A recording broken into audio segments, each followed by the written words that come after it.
Welcome with us, the one and only Ade Bakare in the building. Yo. Thank you very much. So in 2 seconds, just tell us how 30 years in the industry makes you feel today. It takes time to achieve your dreams. It's funny that when I started, I never knew the hurdles would be so many. But I'm happy that I've seen it through, and I'm here. Because it's interesting that initially when I started in England, I never used to use Adire. It's only when I opened my shop in Lagos that I started using African textiles, because I didn't really know a lot about it. And then a friend brought, Shagun Lawson, he brought these fabrics and he said, would you use them? And they were the stiff Adire and that sort of thing. And I said, no, it's not very luxurious. I'm not sure I want to use it. And then he said, okay, do you have any fabrics? You can give them to me. So we had all these silk organzas and chiffons and linens and cotton. So I gave him some. And then he brought them back. And I said, oh, these are beautiful. Where did you get them from? He said, no, these are the fabrics you gave me. Wow. And the Adire is a process, can be applied onto any fabric. Wow. So that's when I started doing them a lot on silks. This was in 2006. And I started doing a lot of silk Adire, and I noticed that it always sold. But even then, I was still hesitant, because I was just used to the Western things that I was doing. But I noticed that in the shop, especially in Nigeria, they always sold out. And when I asked the client once, I said, oh, why do you all seem to buy this? They said, this is us. This is who we are.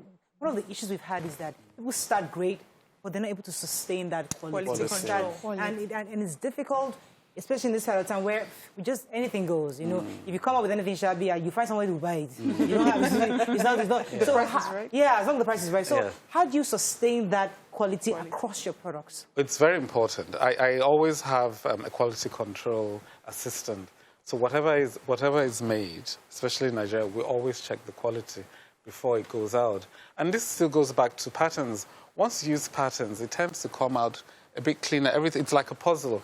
Everything fits, you know, the sleeve, the front of the garment, the back, you know, the patterns, and you put it together, it all fits. So then the tailors who are making it can concentrate on making sure they're sewing a straight line. But if they have to cut, then they have to, you know, well, cut it from memory, cut it on the fabric.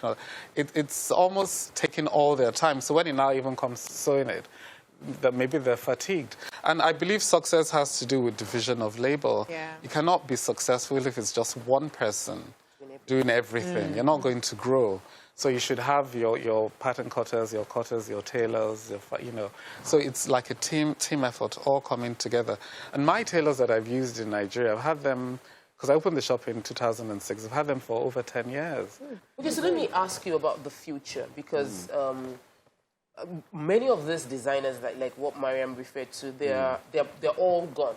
You know, they've lived, they've left, and their business was still able to, the legacy goes on. People still buy their brands even after the people that founded it have moved on. What are your own plans for Ade Bakare, the future and succession? Yeah. So the whole idea is to now get financial backers. Because strangely enough, for 30 years, I just ran it myself, using my own funds and everything, and just reinvesting back in the business. But there comes a point in time whereby you then now have to expand. Upscale. Yes, and have branches like in Nigeria, Port Harcourt, you know, Abuja, Owerri, and even across Africa, because my focus also is Africa. That's why I accept to do shows when I'm invited, like in Mozambique, Equatorial Guinea. I've been to do a lot of shows in African countries.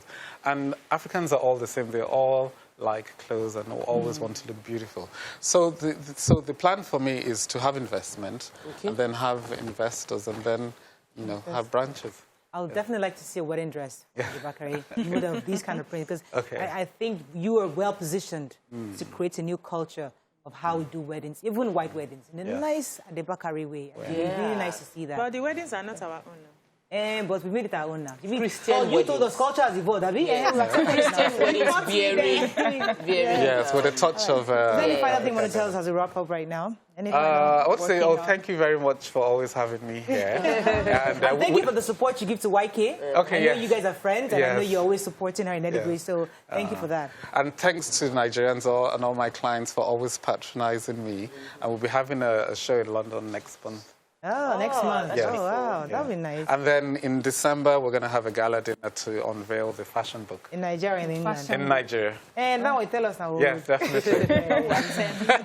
All right, you're very British, you know. Yeah. Your mouth doesn't even look into why they are talking. Your mouth doesn't. We need to go back to school. Was like the mouth. You're talking and you're just Embrace your Nigeria. Continue your background. Can I talk like this, you know? And, Oh, no, like, are you saying in one yeah, position? in one place, you never move your body. Oh, gosh, what are you doing? Thank you so much. Pleasure.